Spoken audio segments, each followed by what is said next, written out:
गुरु प्राप्ति का फल। जीव का अज्ञान ही उसके बंधन का मूल कारण है।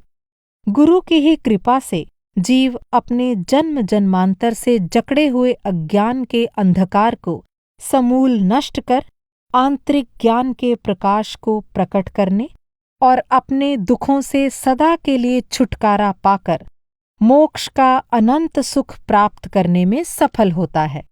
गुरु से प्राप्त इस अनुपम लाभ का वर्णन आचार्य पद्मनंदी इन शब्दों में करते हैं। यह संसार वन अज्ञान अंधकार से व्याप्त है, दुख रूप व्यालों से, दुष्ट हाथियों अथवा सर्पों से भरा हुआ है और उसमें ऐसे कुमार्ग हैं जो दुर्गति रूप गृहों को ले जाने वाले हैं और जिनमें पड़कर सभी प्राणी भूले भटके घूम रहे हैं, भवन में चक्कर काट रहे हैं। उस वन में निर्मल ज्ञान की प्रभा से दैदीप्यमान गुरु वाक्य रूप अरहत प्रवचन रूप अर्थात गुरु उपदेश रूप महान दीपक जल रहा है। जो सुबुद्ध जन है वह उस ज्ञान दीपक को प्राप्त होकर और उसके सहारे से सन्मार्ग को देखकर सुख पद को, सुख के वास्तविक स्थान यानी मोक्ष को प्राप्त होता है, इसमें संदेह नहीं है। इसी प्रकार का वर्णन प्रस्तुत करते हुए आचार्य अमित गति भी कहते हैं, दुख में संसार वन में भटकते रहने वाले जीव केवल गुरु के बताए मार्ग पर चलकर ही सभी संकटों से बचकर सुरक्षित मोक्ष रूपी नगर में पहुंच सकते हैं। इन दुखों रूपी हाथियों से भरे हुए व हिंसादि पापों के वृक्षों को रखने वाले तथा खोटी गति रूपी भीलों के पल्लियों के यानी दुष्ट वृत्ति वालों के गांवों के खोटे मार्ग में नित्य पटकने वाले संसार वन में सर्व ही प्राणी भटका करते हैं।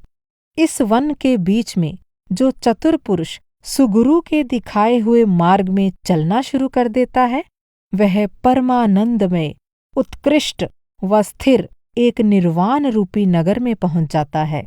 असंख्य जन्मों से जीव की आंतरिक आंख बंद पड़ी है, इस कारण उसे अपने आप का ज्ञान नहीं है। वह अपने अंतर में प्रवेश कर अपने परमात्म रूप का दर्शन करने में असमर्थ है। जब सद्गुरु रूपी नेत्र वैद्य अपनी युक्ति द्वारा जीव के अज्ञान रूपी पर्दे को हटाते हैं, तब जीव की आंतरिक आंख खुलती है। तभी वह अपने अंदर अखंड ज्योति स्वरूप परमात्मा का दर्शन करने और अनंत सुख को प्राप्त करने में सफल होता है। अनुभव प्रकाश में इस तथ्य को इन शब्दों में समझाया गया है। जैसे किसी का जन्म हुआ और वह जन्म से ही अपनी आंख पर चमड़ी लपेटे हुए संसार में आया। उसकी आंख के भीतर प्रकाश ज्यों का त्यों था, पर बाहरी चमड़ी से ढके रहने के कारण उसे अपना शरीर नहीं सूझता था। जब कोई आंख का वैद्य मिला, तब उसने बताया कि चमड़ी के अंतर पूरी ज्योति वाली उसकी आंख है और उस वैद्य ने युक्ति द्वारा लिपटी हुई चमड़ी को दूर कर दिया। तब उस बच्चे को अपना शरीर अपने आप सूझने लगा और अन्य चीजें भी दिखाई देने लगीं। इसी प्रकार अनादि काल से ज्ञान चक्षु यानी आंतरिक आंख बंद पड़ी चली आ रही है। इसी कारण अपना आंतरिक स्वरूप दिखाई नहीं देता। तब सद्गुरु रूपी नेत्र वैद्य मिले। उन्होंने ज्ञान के आवरण को दूर करने की युक्ति बताई। उस युक्ति का श्रद्धापूर्वक प्रयोग करने से ज्ञान का आवरण दूर हो गया। तब उस जीव ने स्वयं ही अपने अखंड ज्योति स्वरूप का दर्शन किया और उसे अनंत सुख की प्राप्ति हुई। सद्गुरु की दीक्षा और उपदेश का अमृतमय वचन ही वह अंजन है जिससे जीव की आंतरिक आंख का पर्दा हटता है। उसके अंतर में अनंत ज्ञान का प्रकाश प्रकट होता है और वह परमात्मा के आनंदमय रस में मग्न होता है। इसे स्पष्ट करते हुए अनुभव प्रकाश में कहा गया है, अज्ञान का आवरण तभी हटता है जब सद्गुरु अपने वचन रूपी अंजन से इस आवरण को दूर करते हैं। तभी आंतरिक ज्ञान चक्षु प्रकाशित होता है तथा लोक और अलोक दिखाई देने लगते हैं। इस ज्ञान की महिमा अपार है। अंदर के ज्ञान में मूर्ति का ध्यान कर अनेकों मुनिजन संत महात्मा पार हो गए। उस मूर्ति का स्वरूप ज्ञान का भंडार है। उस स्वरूप को बार बार ध्यान करने से अविनाशी रस की प्राप्ति होती है। उस रस का सेवन संत जन करते रहे हैं। तू भी उसका सेवन कर। यह कल्याण में अनूप ज्योति स्वरूप पद तेरा अपना ही है। तू परमेश्वर के पद को अपने से दूर मत समझ। अपने को परमेश्वर का ही रूप समझ। उसे कुछ याद तो कर, फिर ज्ञान का प्रकाश प्रकट हो जाएगा। मोह का अंधकार मिट जाएगा और सब कुछ पूरा कर लेने का आनंदमय भाव चित्त में छा जाएगा। इसलिए पराई यानी अपने से भिन्न वस्तुओं का ध्यान और चिंतन छोड़कर शीघ्र अपनी आत्मा की ओर देख तथा उसके विचार और ध्यान में मग्न रह। तेरे अंतर ही परमात्मा का आनंद में विलास हो रहा है। इससे अधिक भला और क्या है। बाहरी आंखों से हम केवल बाहरी संसार के अनित्य और अनश्वर पदार्थों को ही देखते हैं जो मोहक और भ्रामक हैं। वे हमारे अंदर अनेक विकार पैदा कर हमें दुख में फंसाए रखते हैं। उस दुख से मुक्ति दिलाने के लिए सद्गुरु ही हमारे तीसरे नेत्र को खोलते हैं और हमें सच्चा ज्ञान प्रदान करते हैं। उस नेत्र के खुलने पर साधक त्रिलोचन यानी 3 नेत्र वाला बन जाता है और वह तीनों लोकों को देख सकता है। उस नेत्र के खुले बिना ना हमारे अज्ञान का अंधेरा दूर होता है, ना हमारे दुखों का अंत होता है और ना हम कभी सुखी ही हो सकते हैं। सद्गुरु द्वारा प्राप्त इस ज्ञान की महिमा बताते हुए जैन धर्मामृत में कहा गया है, इस संसार रूपी उग्र मरुस्थल में दुख रूप अग्नि से संतप्त जीवों को यह सत्यार्थ ज्ञान ही अमृत रूपी जल से तृप्त करने के लिए समर्थ है। अर्थात संसार के दुखों को मिटाने वाला सम्यक ज्ञान ही है।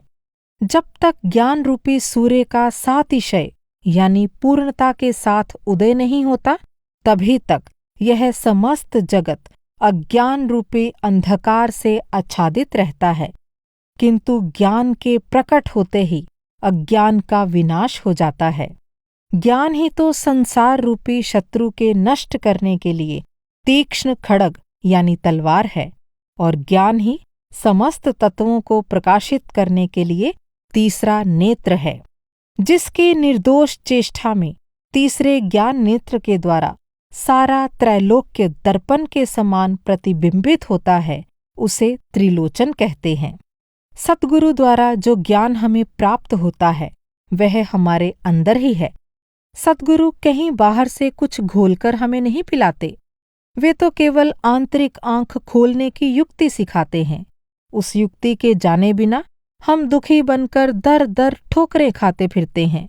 हमारी अपनी ही गठरी में ज्ञान का अनमोल रत्न मणि या लाल रखा हुआ है, पर हम उस गठरी को खोलने की युक्ति नहीं जानते। इसीलिए हम संसार में कंगाल की तरह कौड़ी कौड़ी के मुहताज बने फिरते हैं और अनगिनत जन्मों तक कष्ट भोगते रहते हैं। अपने अंदर अनंत ज्ञान का भंडार होते हुए भी हम संसार के अंधकूप में पड़े रहते हैं। सतगुरु उस गठरी को खोलने की युक्ति सिखलाकर ज्ञान रूपी लाल की प्राप्ति करा देते हैं। तब हमें अपने आप अपने स्वरूप का ज्ञान प्राप्त हो जाता है। हमारे सभी दुख मिट जाते हैं और हम अनंत आनंद की प्राप्ति कर लेते हैं। इन बातों को समझाते हुए अनुभव प्रकाश में कहा गया है, जैसे सबकी गठरी में लाल या मणि है, फिर भी सभी भ्रम में भूले हुए दुख से परेशान हो रहे हैं। यदि गठरी खोलकर देख ले तो सुखी हो जाएंगे।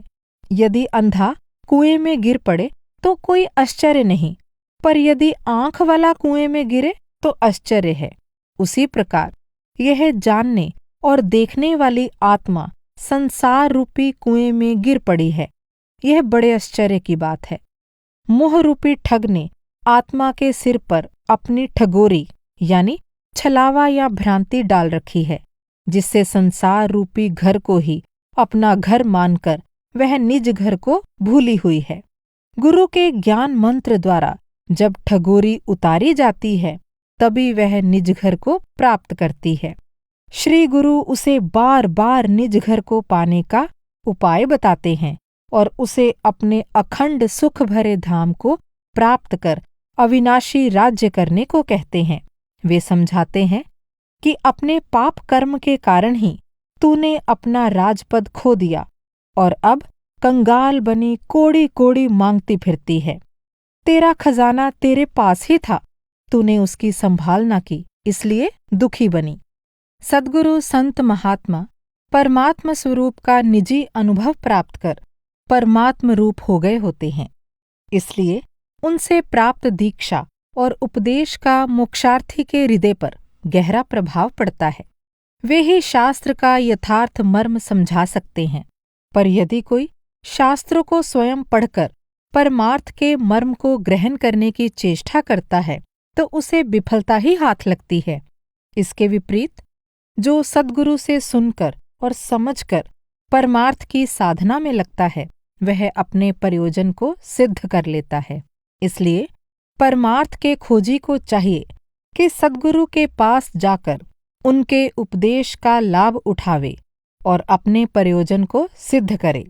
केवल शास्त्रों को पढ़ने से अपना प्रयोजन सिद्ध नहीं हो सकता।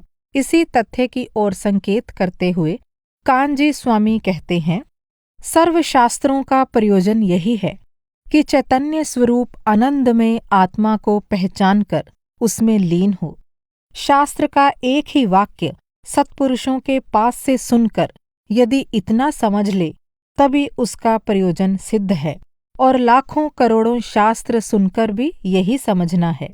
यदि यह ना समझे तो उस जीव ने शास्त्रों के एक शब्द को भी यथार्थ रूप से नहीं जाना है।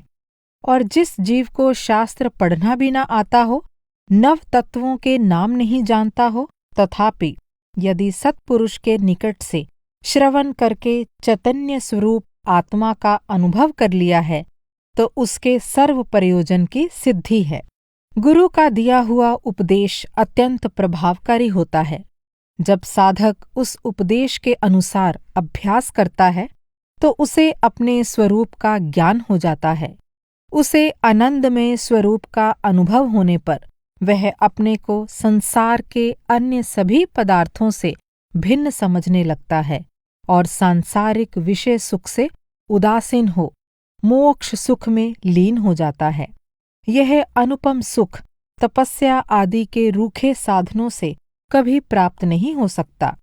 जैन धर्मामृत में स्पष्ट कहा गया है, जो पुरुष गुरु के उपदेश से, अभ्यास से और संवित्ति अर्थात स्वानुभव से, आत्मानुभव से स्व और पर के अंतर को जानता है, वही पुरुष निरंतर मोक्ष सुख का अनुभव करता है। इस प्रकार से जो अविनाशी आत्मा को शरीर से भिन्न नहीं जानता, वह घोर तपश्चरण करके भी मोक्ष को प्राप्त नहीं कर पाता। संसार में अनासक्त रहने वाले वीतरागी गुरु सभी सद्गुणों से परिपूर्ण होते हैं। वास्तव में वे चलते फिरते परमात्मा ही होते हैं। वे सर्वसमर्थ और परम उदार दाता होते हैं। उनकी भक्ति द्वारा सब कुछ पाया जा सकता है। इसीलिए जैन धर्म में परमात्मा रूप गुरु की भक्ति की अपार महिमा बताई गई है और उनका गुणगान किया गया है। गुरु रूपी परमात्मा की भक्ति का उपदेश देते हुए रत्नाकर शतक में कहा गया है, वीतरागी प्रभु यानी राग रहित गुरुदेव के गुणों के चिंतन से जब अनादिकालीन कर्मबद्ध आत्मा को शुद्ध किया जा सकता है, तो फिर कौन सा लौकिक कार्य असाध्य रह जाएगा।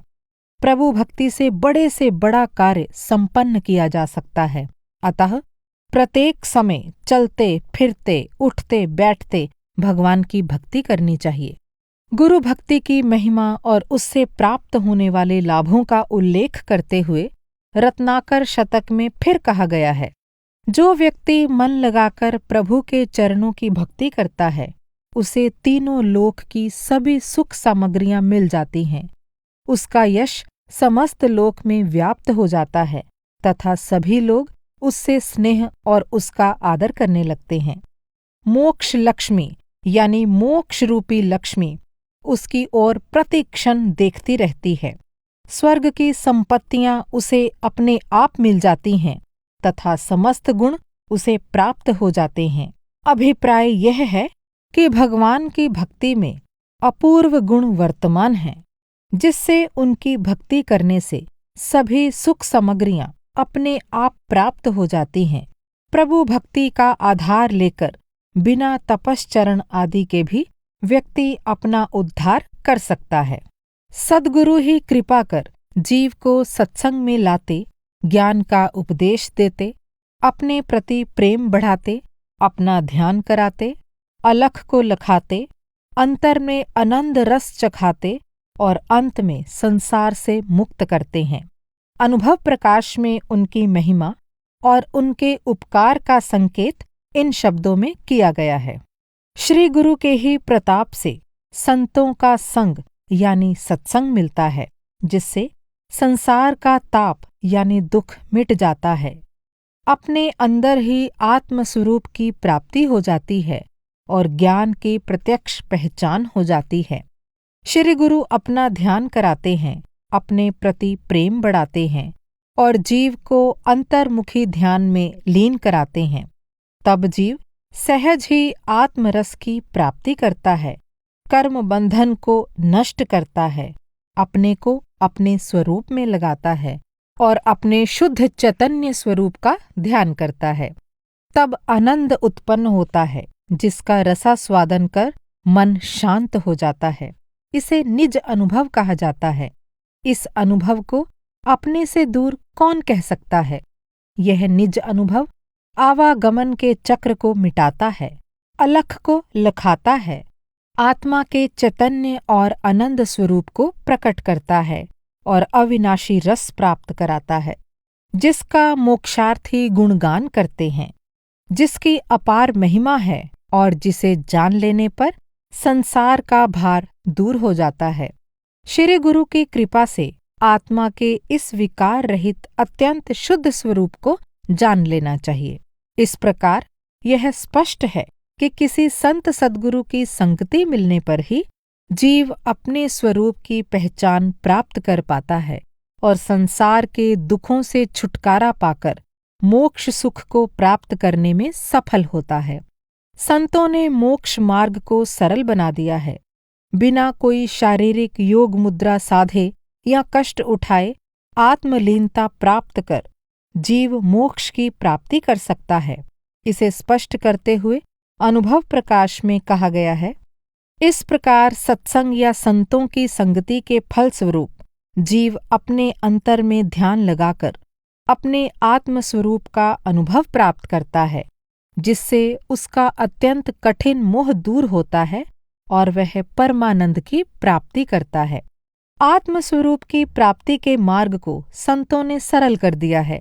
84 लाख योनियों में भटकते रहने वाले जीव ने कभी भी कहीं स्थिरता के साथ निवास नहीं किया है। जब तक यह अपने परम ज्योतिर्मय स्वरूप को पहचान कर अपने कल्याणमय मोक्ष धाम को प्राप्त नहीं कर लेता, तब तक यह कार्य पूरा हो भी नहीं सकता। जपी, तपी, ब्रह्मचारी, यति यानी सन्यासी आदि बनकर अनेकों प्रकार का वेश धारण करने से भी भला क्या हो सकता है? अनादि भ्रम और दुख तो आत्मरस रूपी अमृत के पीने पर ही मिटता है। अपने अनंत दुख को मिटाने और परम पद को प्राप्त करने के लिए अपने में बाहर से किसी नए गुण को लाने की आवश्यकता नहीं होती। आत्मा स्वयं ही सर्वगुण संपन्न है। बस केवल किसी संत सद्गुरु की सहायता से इसके प्रकाश को ढकने वाले बाहरी आवरण को हटा देने की आवश्यकता होती है। इसे हटाने का उपाय भी संतों ने सुगम कर दिया है। इस संबंध में दीपचंद जी शाह काशलीवाल कहते हैं, ज्ञान और दर्शन यानी विश्वास को धारण करने वाली मेरी आत्मा चैतन्य और आनंद रूप है। मेरा यह स्वरूप अनंत चैतन्य शक्ति से सुशोभित और अनंत गुणों से परिपूर्ण है। यह मेरे ही उपयोग के लिए है। मैं अपना ध्यान अपने इस स्वरूप में लगाऊंगा। इस प्रकार अनादि दुख को मिटाऊंगा और परम पद को प्राप्त करूंगा। अपने स्वरूप प्राप्ति की यह सुगम राह है। आत्मा को अपने अनुभव में लाना ही कठिन है। इसे भी संतों ने सुगम कर दिया है। मैंने भी इसे इन्हीं के प्रसाद रूप में पाया है। इस प्रकार आत्मा के अनुभव का प्रकाश प्राप्त करना ही आनंद धाम में अखंड सुख भोगना है। इसे केवल अनुभव द्वारा ही जाना जाता है, वचन द्वारा व्यक्त नहीं किया जा सकता। किसी संत सद्गुरु की संगति में आने पर जीव की विचारधारा कैसे बदलती है और वह किस प्रकार संसार में अनासक्त भाव से रहते हुए अंत में मोक्ष पद को प्राप्त करने में सफल होता है, इसे चंपक सागर जी महाराज ने बड़े ही स्पष्ट और सुंदर ढंग से प्रस्तुत किया है। वे कहते हैं, यदि कभी आत्मा को सौभाग्य से किसी सद्गुरु का समागम हो जाता है तो वे दयालु होकर इस मोही संसारी जीव को अपने परम हित उपदेश से सावधान करते हैं कि जिस सुख शांति के लिए तू बाहर भटक रहा है, उस सुख शांति का अथाह सागर तो तेरे भीतर हिलोरे ले रहा है। कस्तूरा हिरन की नाभि में कस्तूरी होती है, उसकी मोहक सुगंधि में वह हिरन मस्त हो जाता है, किंतु भ्रम से वह उस सुगंधि को अपने भीतर की ना समझकर बाहर की अन्य वस्तुओं की समझता है। अतः इधर उधर दौड़ता फिरता दूसरी चीजों को सूंघता सूंघता थक जाता, किंतु उसकी इच्छा की तृप्ति नहीं हो पाती। वैसी ही दशा तेरी है। अतः बाहर की ओर से अपनी विचारधारा हटाकर अपने अंतरंग की ओर सन्मुख हो। अंतर्मुख होने पर ही तुझे शांति प्राप्त होगी, तेरी आकुलता दूर होगी और तेरी परतंत्रता के बंधन ढीले होंगे। तेरे भीतर अपार अक्षय निधि भरी हुई है। तू अपने आप को दीनहीन क्यों समझ रहा है? एक बार अपनी ओर देख तो सही। दीनबंधु पतित पावन एवं तरन तारन अपने सद्गुरु की हितवाणी को सुनकर जब इस जीव की मिथ्या श्रद्धा में परिवर्तन आता है, जब इसके हृदय में आत्मश्रद्धा जागृत होती है, तब मिथ्या श्रद्धा का जनक यानी उत्पादक मोहनीय कर्म स्वयं इस प्रकार दूर हो जाता है, जिस तरह विस्तृत खुले मैदान में सूर्य उदय होने पर रात का अंधेरा लापता हो जाता है, ढूंढने पर भी वहां कहीं नहीं दिख पाता। मिथ्या श्रद्धा का गहन अंधकार हटते ही इस जीव के भीतर आत्मज्योति जगमगा जाती है, जिससे आत्मा को अपनी अनुभूति होने लगती है। उस स्व आत्म अनुभूति से जीव को महान अनुपम आनंद प्राप्त होता है। वह संसार के किसी भी इष्ट भोग उपभोग पदार्थ के अनुभव से नहीं मिलता। वह निज आत्मा का आनंद ना तो कहा जा सकता है, ना किसी उदाहरण से प्रकट किया जा सकता है। जैसे गूंगा मनुष्य किसी विषय के सुख को स्वयं अनुभव तो करता है, परंतु किसी अन्य व्यक्ति को बतला नहीं सकता, ठीक ऐसी ही बात आत्म अनुभव की हो जाती है। उस आत्म अनुभव को जैन दर्शन में सम्यक दर्शन कहा है।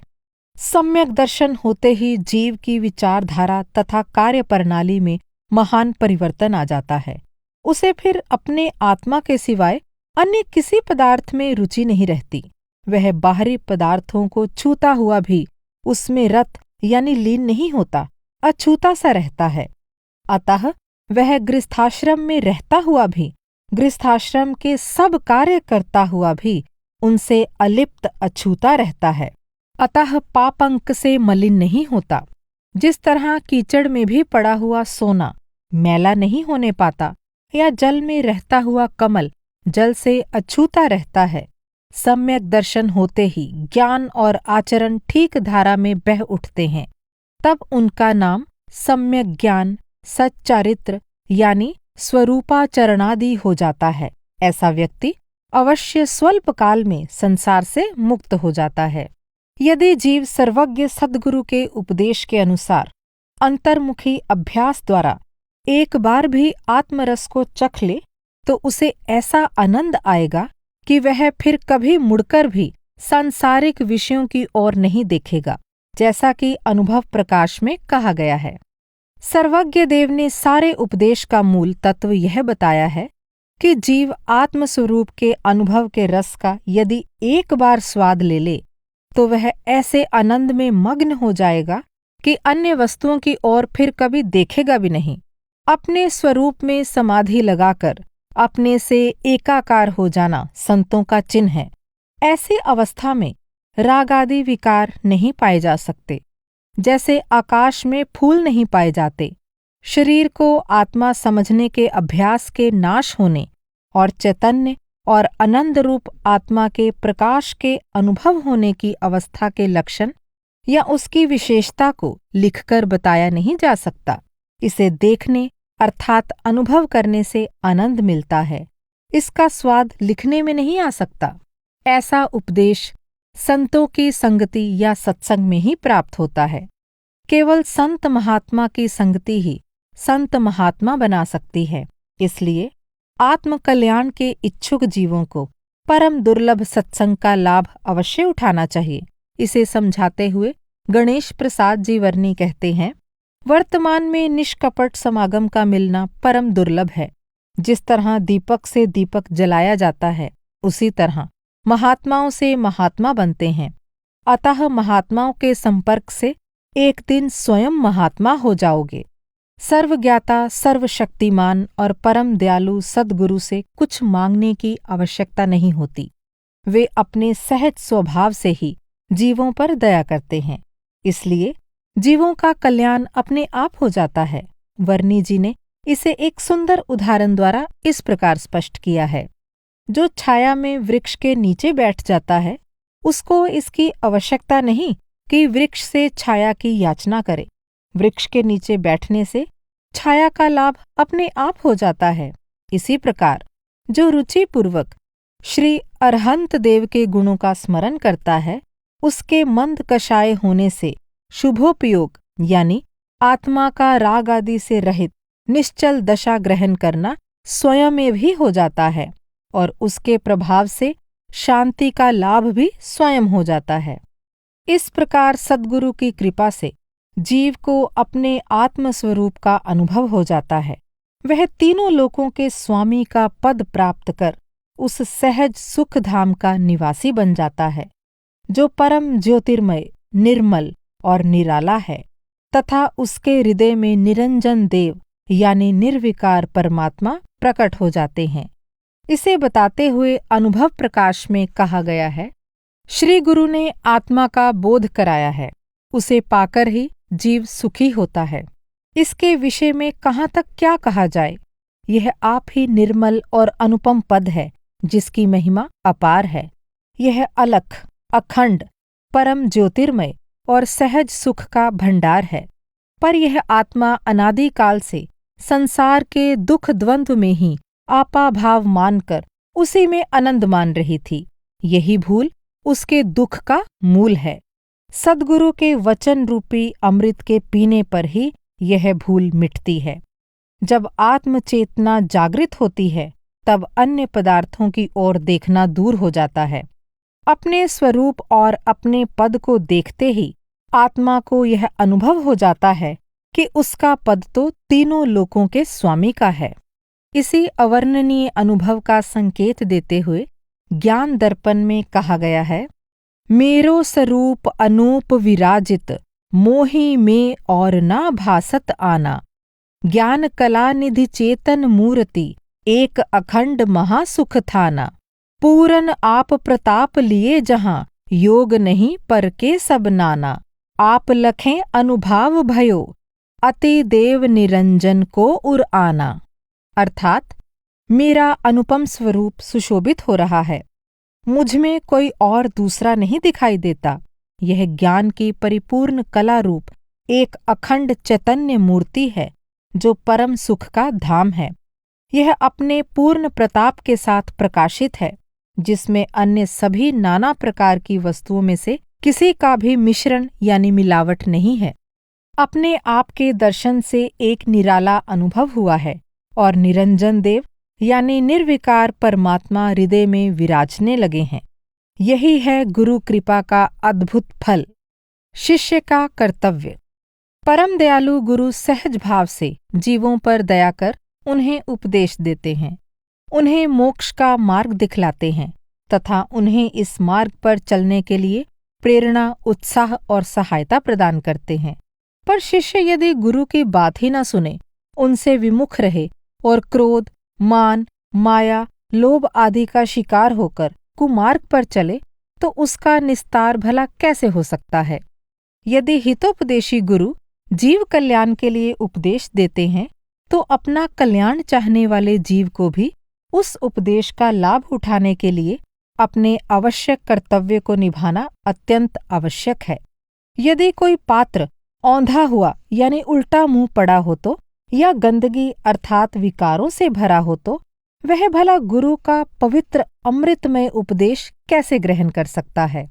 इसलिए यह आवश्यक है कि जीव अपने जीवन की शुद्धता पर ध्यान दे, सदाचार के आवश्यक नियमों का पालन करे, श्रद्धा भाव से गुरु के पास जाए, गुरु के उपदेशों को सुने, उनसे दीक्षा ले और फिर दृढ़ता के साथ गुरु के बताए मार्ग पर चले।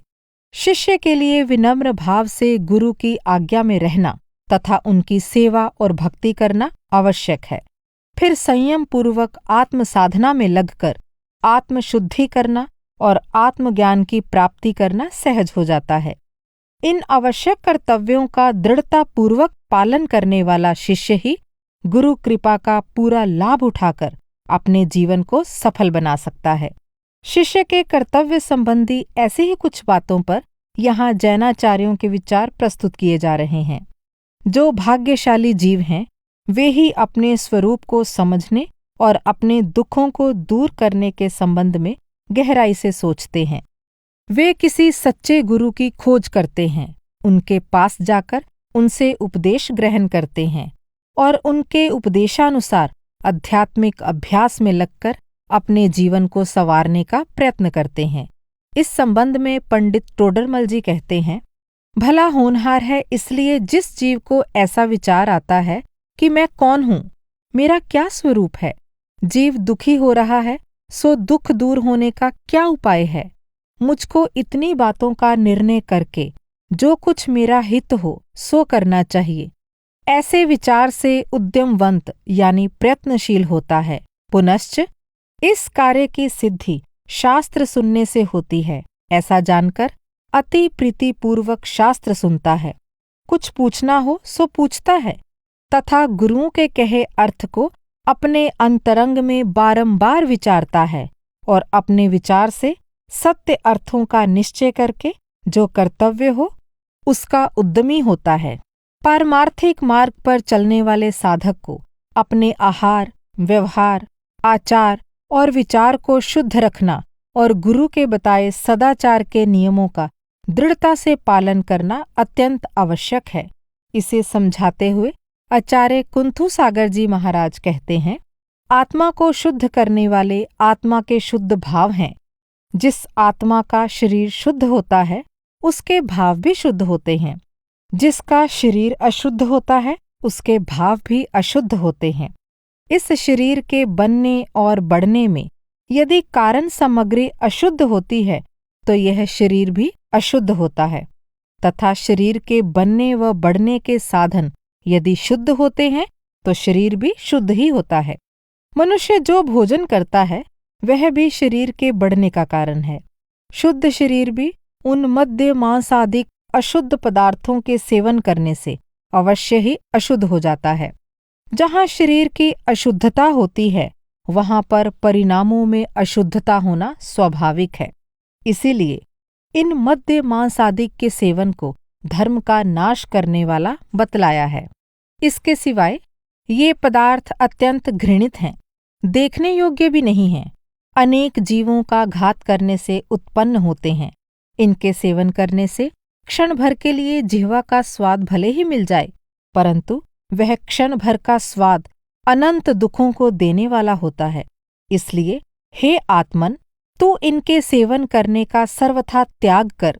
इनका त्याग करने से शरीर पवित्र होता है व उससे आत्मा व उसका भाव पवित्र होता है। प्रथम तो श्रेष्ठ गुरुओं का समागम मिलना ही अति कठिन है। किसी विशेष शुभ कर्म के उदय से ही गुरुओं का समागम मिलता है। ऐसे गुरुओं का समागम मिलने पर तथा उनसे निर्मल व्रतों का ग्रहण कर लेने पर फिर उन व्रतों को बड़े प्रयत्न से पालन करना चाहिए। उनमें ना तो दोष लगाना चाहिए और ना उनको भंग करना चाहिए। इस प्रकार निर्दोष व्रत के पालन करने से ही श्रावक जन्म यानी साधक का जन्म कृतार्थ गिना जाता है। इस प्रकार व्रत यानी सदाचार पालन से मन भी उन व्रतों में तथा धर्म व शील पालन में अत्यंत दृढ़ हो जाता है। शिष्य अधूरे ज्ञान के आधार पर अपने लक्ष्य को प्राप्त नहीं कर सकता। अपने लक्ष्य की प्राप्ति के लिए उसे पूर्ण ज्ञान की आवश्यकता होती है। पूर्ण ज्ञान केवल परमात्म रूप पूर्ण ज्ञानी गुरु द्वारा ही प्राप्त हो सकता है। पर ऐसे पूर्ण ज्ञानी गुरु का पूर्ण लाभ उठाने के लिए शिष्य को भी पूरी शुद्धता और दृढ़ता के साथ उनके बताए उपदेशों का पालन करना आवश्यक है। इस बात की ओर संकेत करते हुए हुकुमचंद भारिल कहते हैं, परमात्मा वीतरागी और पूर्ण ज्ञानी होते हैं, अतः उनका उपासक भी वीतरागता और पूर्ण ज्ञान का उपासक होना चाहिए। विषय कषाय यानी विषय विकारों का अभिलाषी वीतराग का उपासक हो ही नहीं सकता। गुरु सर्वज्ञाता ही नहीं, सर्वदाता अर्थात सब कुछ देने वाले भी होते हैं। शिष्य के पास उनको देने के लिए भला है ही क्या। फिर भी शिष्य को श्रद्धा भाव से अपने तन मन धन द्वारा उनकी सेवा और भक्ति करनी चाहिए और अपना सर्वस्व उन्हें समर्पित करने को तैयार रहना चाहिए। यदि सच्चे गुरु ना मिल पाए हों तो उनसे मिलने की तीव्र चाह या लालसा अपने हृदय में संजोए रखनी चाहिए। सच्ची चाह रखने वाले को सच्ची राह दिखाने वाले कभी न कभी मिल ही जाते हैं। सच्चे गुरु की तन मन धन से भक्ति करने का उपदेश देते हुए मूल शंकर देसाई कहते हैं, ऐसे गुरु ही निस्पृह या लोभ रहित होते हैं। ऐसी श्रद्धा रखनी चाहिए और ऐसे गुरु मिलने से उनकी तन मन धन से भक्ति करनी चाहिए। ऐसे गुरु ना मिले तो वेशधारी की भक्ति करना यह तो मात्र जहर खाकर जीने बराबर है। वर्तमान में हंस देखने में नहीं आते हैं तो कौआ को तो हंस नहीं मानना चाहिए। इसी प्रकार यथार्थ गुरु ना मिले तो भावना यह रखनी चाहिए कि ऐसे निस्पृही गुरु कब मिले। यह भावना भी सातिशय पुण्य बंध की जननी यानी अत्यधिक पुण्य कर्म उत्पन्न करने वाली है। यह बताते हुए कि संत सतगुरु की सेवा द्वारा ही परम आनंद में धाम की प्राप्ति होती है, चंपक सागर जी महाराज कहते हैं, तन मन की पीड़ा टले भव का होवे ज्ञान, संत चरण को सेवते पावे सुख निधान। आचार्य कुंथु सागर जी महाराज बड़े ही स्पष्ट शब्दों में कहते हैं कि जो गुरु धारण नहीं करते और उनकी सेवा से दूर रहते हैं, उनकी ना लोक में शोभा होती है और ना परलोक में ही। वे निगुरा या गुरुमार कहे जाते हैं और तिरस्कार यानी अपमान या अनादर के पात्र माने जाते हैं। आचार्य जी कहते हैं, जो लोग गुरुओं की सेवा नहीं करते अथवा अपने गुरुओं को नहीं मानते, वे गुरुमार कहलाते हैं और इसीलिए ना तो वे संसार में शोभा पाते हैं और ना उनकी विद्या पूर्ण रूप से विकसित होती है। विकसित ना होने से वह विद्या पूर्ण रूप से अपने कार्य को भी नहीं कर सकती। इसलिए गुरुओं की सेवा करना, गुरुओं को मानना, उनका समागम करना आदि कार्य प्रत्येक जीव को आत्मकल्याण करने के लिए परमावश्यक हैं। आज्ञाकारिता, विनम्रता और सहनशीलता शिष्य के विशेष श्रृंगार हैं, अर्थात इनसे शिष्य की विशेष रूप से शोभा होती है। शिष्य के लिए ये अत्यधिक लाभकारी भी हैं। इन गुणों को धारण करने वाला शिष्य शीघ्र ही गुरु की प्रसन्नता प्राप्त कर अपना कल्याण कर लेता है।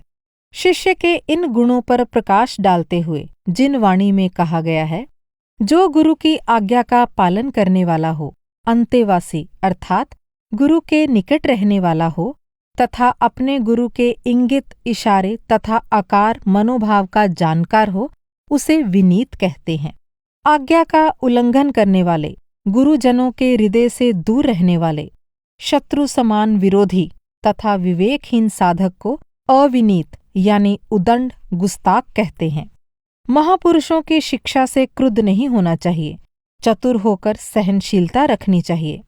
कोप यानी क्रोध करना चांडाल कर्म है जो नहीं करना चाहिए। व्यर्थ बकवाद मत करो। समय की अनुकूलता के अनुसार उपदेश श्रवण कर फिर उसका एकांत में चिंतन मनन करना चाहिए। भूल से यदि कदाचित चंडाल भाव क्रोध हो जाए तो उसे कभी मत छुपाओ। जो दोष हो जाए उसे गुरुजनों के समक्ष स्वीकार कर लो। यदि अपना दोष ना हो तो विनयपूर्वक उसको स्पष्ट कर देना चाहिए। यह मेरा परम सौभाग्य है कि महापुरुष मुझे मीठा उपालंभ यानी शिकायत या उलाहना अथवा कठोर शब्दों में भर्त्सना करते हैं। इससे मेरा परम कल्याण होगा, ऐसा मानकर उसका विवेकपूर्वक पालन करें। गुरुजन की शिक्षा, दंड कठोर तथा कठिन होने पर भी दुष्कृत की नाशक होती है, इसलिए चतुर साधक उसको अपना हितकारी मानता है, किंतु असाधु जन उसको द्वेषजनक तथा क्रोधकारी समझ बैठता है। साधु पुरुष तो यह समझता है कि गुरुजी मुझको अपने पुत्र, लघु भ्राता अथवा स्वजन के समान मानकर ऐसा कर रहे हैं, इसलिए वह गुरुजी की शिक्षा यानी दंड को अपना कल्याणकारी मानता है। किंतु पाप दृष्टि वाला शिष्य उस दशा में अपने को दास मानकर दुखी होता है। यदि कदाचित आचार्य यानी गुरु क्रुद्ध हो जाएं, तो अपने प्रेम से उनको प्रसन्न करे, हाथ जोड़कर उनकी विनय करे तथा क्षमा मांगते हुए उनको विश्वास दिलाए कि भविष्य में वैसा दोष फिर कभी न करूँगा। आचार्य यानी गुरु के मन का भाव जानकर अथवा उनका वचन सुनकर सुशिष्य को उसे वाणी द्वारा स्वीकार कर कार्य द्वारा उसे आचरण में लाना चाहिए। विनीत साधक प्रेरणा बिना ही प्रेरित होता है। उधर आज्ञा हुई और इधर काम पूरा हुआ, ऐसी तत्परता के साथ वह सदैव अपने कर्तव्य करता रहता है। शिक्षा संबंधी इन नियमों को जानकर जो बुद्धिमान शिष्य विनय धारण करता है उसका यश लोक में फैलता है, और जैसे यह पृथ्वी प्राणी मात्र की आधार है, वैसे ही वह विनयी शिष्य आचार्यों यानी गुरुओं का आधारभूत होकर रहता है। शिष्य को सदा गुरु की आज्ञा में रहते हुए और अपनी पूरी जिम्मेदारी निभाते हुए गुरु के उपदेश का पालन करना चाहिए। गुरु की बताई साधना में दृढ़तापूर्वक लगना, सांसारिक पदार्थों में मैं मेरी की भावना को नष्ट करना और अपने वास्तविक स्वरूप का अनुभव प्राप्त करने के लिए भरपूर प्रयत्न करना शिष्य का अत्यंत आवश्यक कर्तव्य है। इसके लिए गुरुदेव बार बार उपदेश देते हैं, चिताते हैं और प्रेरित करते हैं, पर यह कार्य तो शिष्य को स्वयं ही करना है। इसके बदले में कोई दूसरा तो नहीं कर सकता।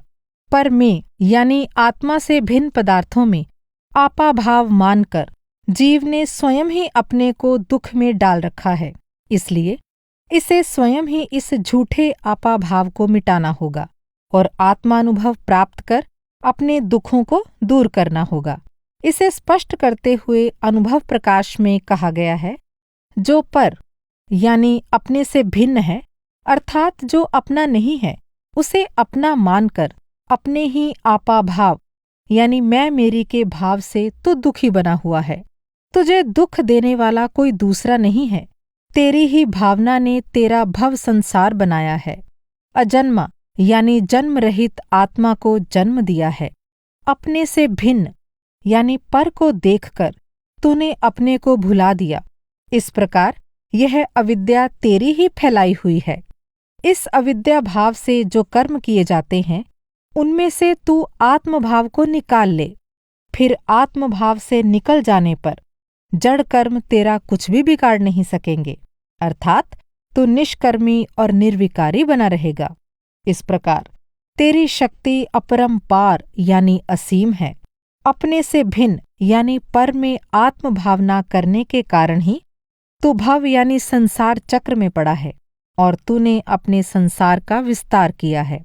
अब आत्मभावना या आत्मध्यान द्वारा तू परमात्मा को प्राप्त कर सकता है, जो अविनाशी, अनुपम, निर्मल, अचल, परम पद रूप, सार तत्व, सच्चित आनंदमय, अविकारी, चेतन, अरूपी, अजर और अमर है। तो फिर ऐसी भावना क्यों न की जाए? शरीर और इंद्रियों के सुख आराम में भूलकर आत्मज्ञान और आत्म सुख की प्राप्ति में शिथिलता या लापरवाही दिखलाना भारी भूल है। आत्मज्ञान से ही मोक्ष सुख की प्राप्ति होती है। इसलिए शिष्य को शरीर आदि की अपेक्षा अपनी आत्मा को संवारने और उसे रत्नत्रय के अलंकार से सुशोभित करने का प्रयत्न करना चाहिए। इसे समझाते हुए कांजी स्वामी कहते हैं, जीव व्यर्थ का मोह करके दुखी होता है। मेरी माता, मेरा पुत्र, मेरी पुत्री, मेरी बहन, मेरा भाई, ऐसा ममत्व करता है। परंतु हे जीव, तू तो ज्ञान है, तू तो आनंद है। ऐसे अपने ज्ञान आनंद को अनुभव में ले। वे तुझसे कभी जुदा नहीं होवेंगे। माता पुत्र, पति पत्नी, भाई बहन तो जुदे ही हैं। वे यदि आत्मा के होते तो जुदे क्यों पड़ते, और उनके बिना आत्मा कैसे टिकती? आत्मा तो उन सबसे भिन्न ज्ञानानंद स्वरूप है। उसका ज्ञान उससे कभी जुदा नहीं पड़ता। ऐसे ज्ञान स्वरूप से जब अपने को अनुभव में ले, तभी आत्मा का सच्चा ज्ञान होता है, और तभी आत्मा को पर से भिन्न मानना कहलाता है। शरीर सुंदर हो या कुरूप, वह जड़ का रूप है। आत्मा उस रूप कभी नहीं हुआ। जो जड़ है वह तीनों काल जड़ ही रहता है, और जो चेतन है वह तीनों काल चेतन ही रहता है। जड़ और चेतन कभी भी एक नहीं होते। शरीर और आत्मा सदैव जुदे ही हैं। ऐसे आत्मा को अनुभव में लेने से सम्यक दर्शन होकर अपूर्व शांति होती है। ऐसे आत्मा की धर्म दृष्टि के बिना मिथ्यात्व मिटता नहीं, दुख टलता नहीं और शांति होती नहीं। शरीर तो जड़ अर्थात चेतन से रहित मृतक कलेवर है। क्या उसकी सजावट से आत्मा की शोभा है? नहीं भाई, सम्यक्त्व रूपी मुकुट से और चरित्र रूपी हार से अपनी आत्मा को अलंकृत करो। सम्यक दर्शन ज्ञान चरित्र रूप रत्नत्रय से आत्मा की शोभा है। चेतन भगवान की शोभा जड़ शरीर द्वारा नहीं होती।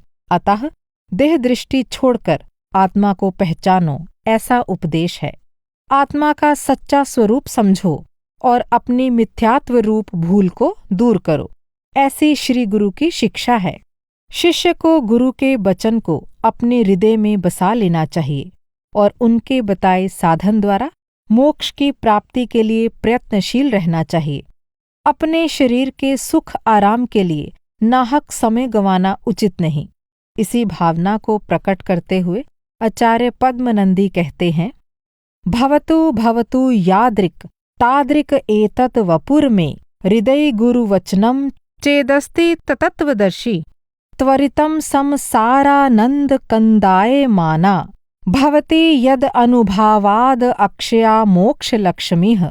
भावार्थ, यद्यपि यह शरीर ऐसा अपवित्र क्षणिक है सो ऐसा ही रहे, परंतु यदि परम गुरु का वचन जो तत्व को दिखलाने वाला है मेरे मन में रहे तो उसके प्रभाव से अर्थात उस उपदेश पर चलने से मुझे इसी शरीर द्वारा अनुपम और अविनाशी आनंद से भरपूर मोक्ष लक्ष्मी शीघ्र ही प्राप्त हो जावे। श्रावक प्रतिक्रमण सार में भी कहा गया है कि श्रेष्ठ गुरु को प्राप्त कर प्रमाद रहित हो, यानी लापरवाही को त्याग कर अपने लक्ष्य की प्राप्ति में दृढ़ता से लगे रहना चाहिए। निरीजन्म लाभे स्वविवेकदम वा सुदुर्लभम श्रेष्ठ गुरुम च लब्धवा कदापि चित्ते कुरुमा प्रमादम क्षमस्व लोक स्थित सर्वजीवान। अर्थात इस संसार में मनुष्य जन्म की प्राप्ति होना अत्यंत कठिन है। यदि किसी विशेष पुण्य कर्म के उदय से मनुष्य जन्म की प्राप्ति हो जाए और फिर उसे मनुष्य जन्म में अपने आत्मज्ञान को देने वाले अत्यंत दुर्लभ और कृपा के सागर श्रेष्ठ निर्ग्रंथ यानी बंधन मुक्त गुरु की प्राप्ति हो जाए, तो फिर मनुष्य को अपने हृदय में कभी प्रमाद नहीं करना चाहिए। तीनों लोकों में जितने जीव हैं उन सब को क्षमा कर देना चाहिए, अर्थात उनके प्रति सदा अहिंसा और क्षमा का भाव रखना चाहिए। गुरु के अनुपम उपकार को ध्यान में रखते हुए शिष्य के हृदय में गुरु के प्रति सबसे अधिक श्रद्धा और भक्ति का भाव होना चाहिए। जैन सिद्धांत प्रवेश रत्नमाला के अनुसार शिष्य की दृष्टि से गुरु की महिमा गोविंद से भी बढ़कर है, क्योंकि वे ही कृपा कर गोविंद यानी परमात्मा से मिलने का मार्ग दिखलाकर गोविंद से मिलाते हैं। तभी तो इस ग्रंथ में कहा गया है, गुरु अरु देव दोनों खड़े किसके लागू पाए, बलिहारी श्री गुरुदेव की भगवन दियो बताए। शिष्य को अपने गुरु के प्रति गहरी भक्ति भावना होनी चाहिए और उसके चित्त में गुरु के सत्संग और गुरु के ध्यान का सदा चाव रहना चाहिए।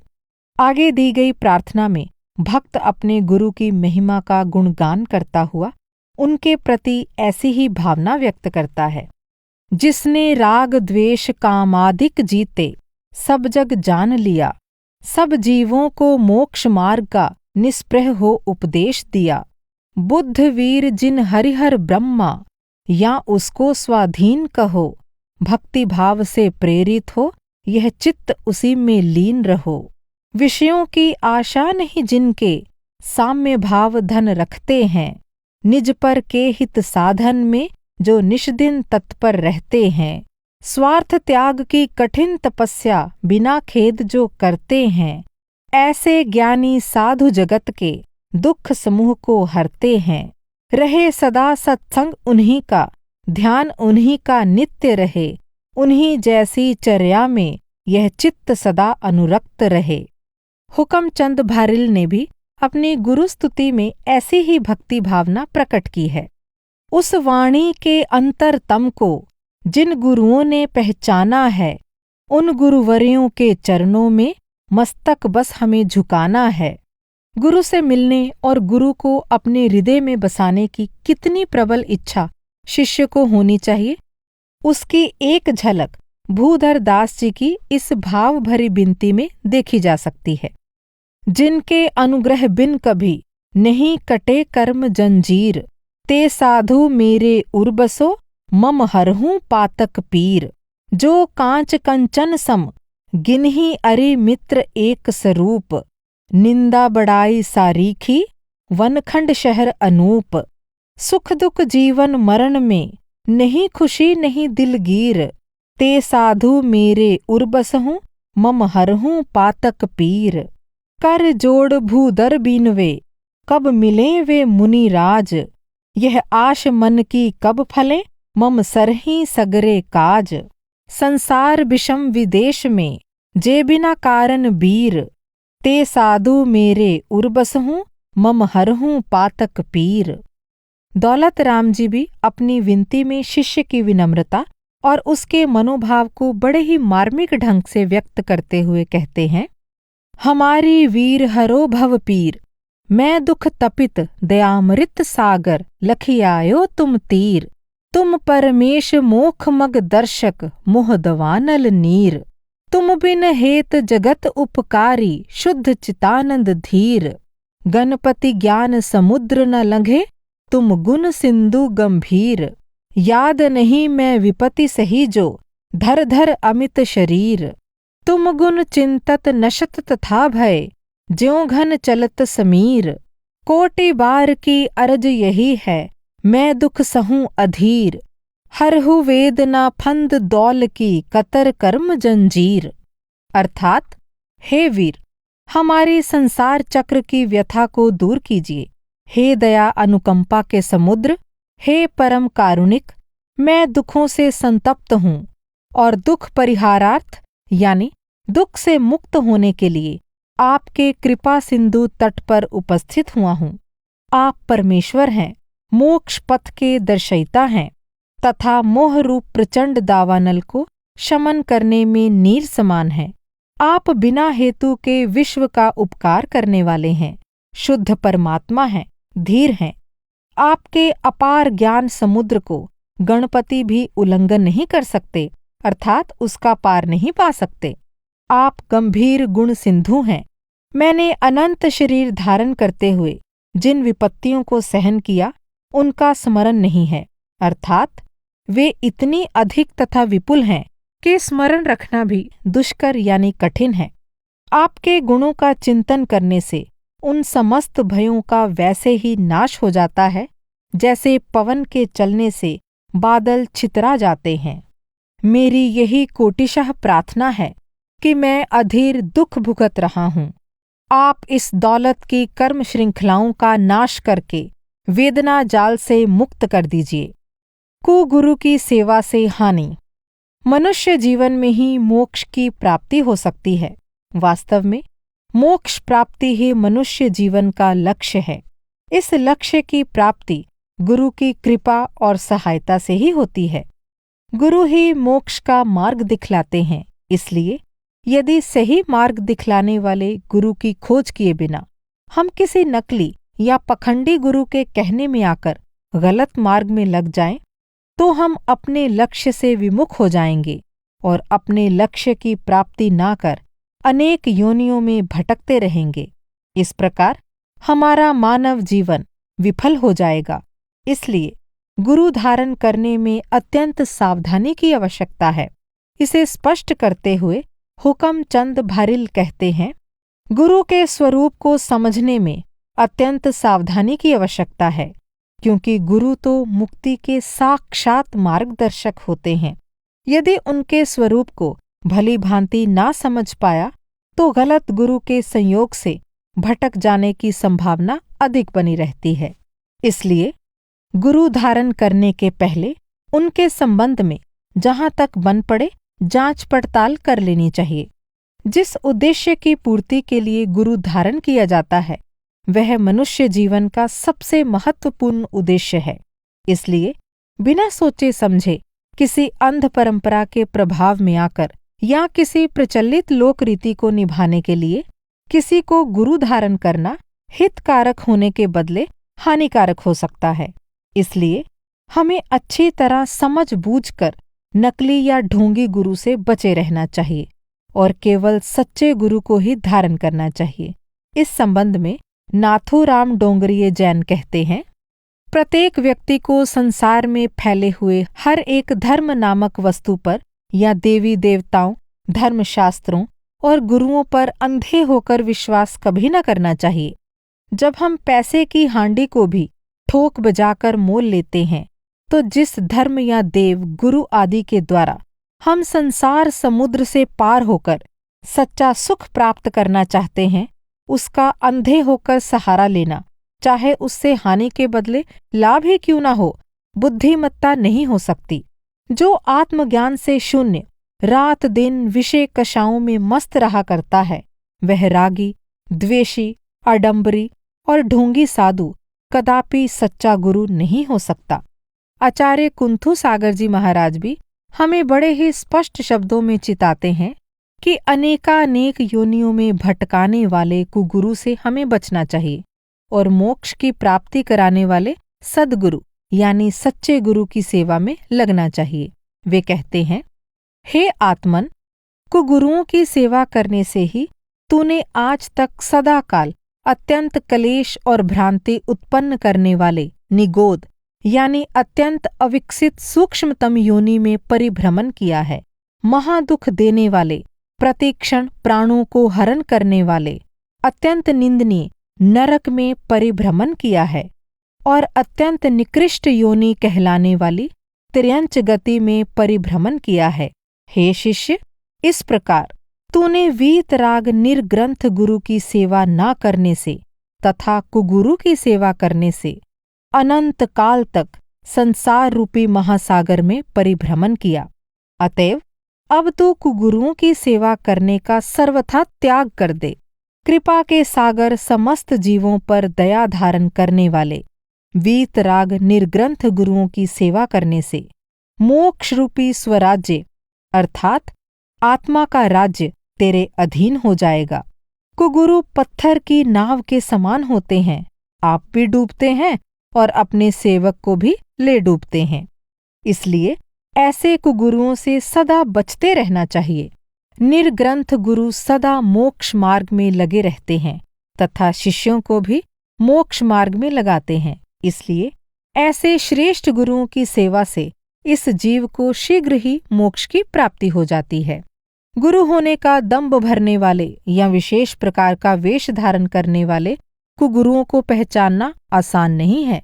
इसलिए कुगुरुओं की पहचान करने के लिए पंडित टोडरमल कुछ संकेत देते हुए कहते हैं, जो जीव विषय कषाय आदि यानी विषय विकार आदि अधर्म रूप को परिणमित होते अर्थात कर्म करते हैं और मान आदि से अपने को धर्मात्मा मानते हैं, धर्मात्मा के योग्य नमस्कार आदि क्रिया कराते हैं अथवा किंचित धर्म का कोई अंग धारण करके बड़े धर्मात्मा कहलाते हैं, बड़े धर्मात्मा योग्य क्रिया कराते हैं। इस प्रकार धर्म का आश्रय करके अपने को बड़ा मनवाते हैं, वे सब कुगुरु जानना। वहाँ कितने ही तो कुल द्वारा अपने को गुरु मानते हैं। उनमें कुछ ब्राह्मणादिक तो कहते हैं, हमारा कुल ही ऊंचा है इसलिए हम सबके गुरु हैं, परंतु कुल की उच्चता तो धर्म साधन से है। यदि उच्च कुल में उत्पन्न होकर हीन आचरण करे तो उसे उच्च कुल कैसे माने? यदि कुल में उत्पन्न होने से ही उच्चपना रहे तो मांस भक्षण आदि करने पर भी उसे उच्च ही मानो, सो वह बनता नहीं है। तथा कोई कहते हैं कि हमारे कुल में बड़े भक्त हुए हैं, सिद्ध हुए हैं, धर्मात्मा हुए हैं, हम उनकी संतति में हैं, इसलिए हम गुरु हैं। परंतु उन बड़ों के बड़े तो ऐसे उत्तम थे नहीं। यदि उनकी संतति में उत्तम कार्य करने से उत्तम मानते हो तो उत्तम पुरुष की संतति में जो उत्तम कार्य ना करे उसे उत्तम किस लिए मानते हो? इसलिए बड़ों की अपेक्षा महंत मानना योग्य नहीं है। इस प्रकार कुल द्वारा गुरुपना मानना मिथ्या भाव जानना। कितने ही किसी प्रकार का भेष धारण करने से गुरुपना मानते हैं, परंतु भेष धारण करने से कौन सा धर्म हुआ है कि जिससे धर्मात्मा गुरु माने? वहाँ कोई टोपी लगाते हैं, कोई गुदड़ी रखते हैं, कोई चोला पहनते हैं, कोई चादर ओढ़ते हैं, कोई लाल वस्त्र रखते हैं, कोई श्वेत वस्त्र रखते हैं, कोई भगवा रखते हैं, कोई टाट पहनते हैं, कोई मृगछाला रखते हैं, कोई राख लगाते हैं, इत्यादि अनेक स्वांग बनाते हैं। ऐसे स्वांग बनाने में धर्म का कौन सा अंग हुआ? गृहस्थों को ठगने के अर्थ ऐसे भेष जानना। यदि गृहस्थ जैसा अपना स्वांग रखे तो गृहस्थ ठगे कैसे जाएं? और इन्हें उनके द्वारा आजीविका व धनादिक व मानादिक का प्रयोजन साधना है, इसलिए ऐसे स्वांग बनाते हैं। भोला जगत उस स्वांग को देखकर ठगाता है और धर्म हुआ मानता है, परंतु यह भ्रम है। सर्प को देखकर कोई भागे उसे तो लोग कुछ भी नहीं कहते। हाय हाय, देखो तो, जो कुगुरु सर्प को छोड़ते हैं उसे मूढ़ लोग दुष्ट कहते हैं, बुरा बोलते हैं। अहो, सर्प द्वारा तो एक बार मरण होता है और कुगुरु अनंत मरण देता है, अनंत बार जन्म मरण कराता है। इसलिए हे भद्र, सर्प का ग्रहण तो भला और कुगुरु का सेवन भला नहीं है।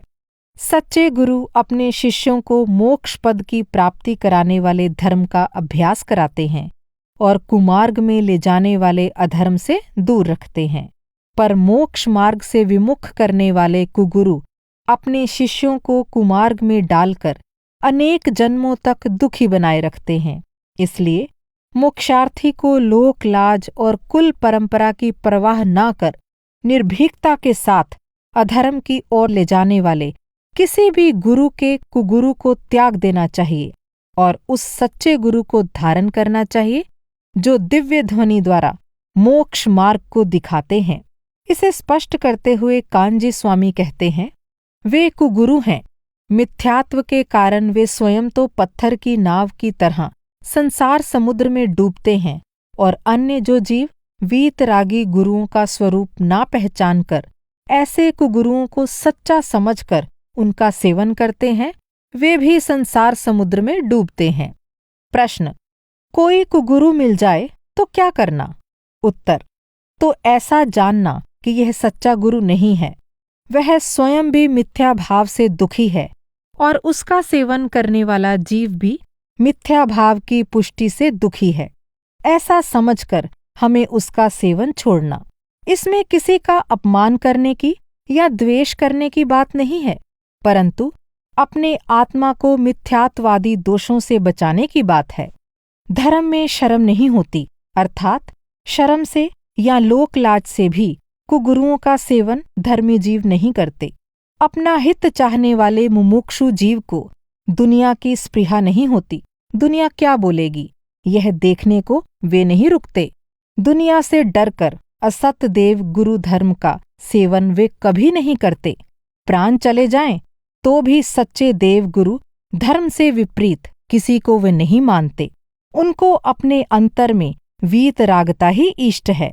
इसीलिए जैन धर्म में जहाँ एक ओर हमारे मनुष्य जीवन को संवारने और सफल बनाने वाले सच्चे गुरु की सेवा और भक्ति करने का उपदेश दिया गया है, वहाँ दूसरी ओर हमारे मनुष्य जीवन को कुमार्ग में लगाने और उसे निष्फल बनाने वाले कुगुरु से सदा बचे रहने के लिए चिताया गया है।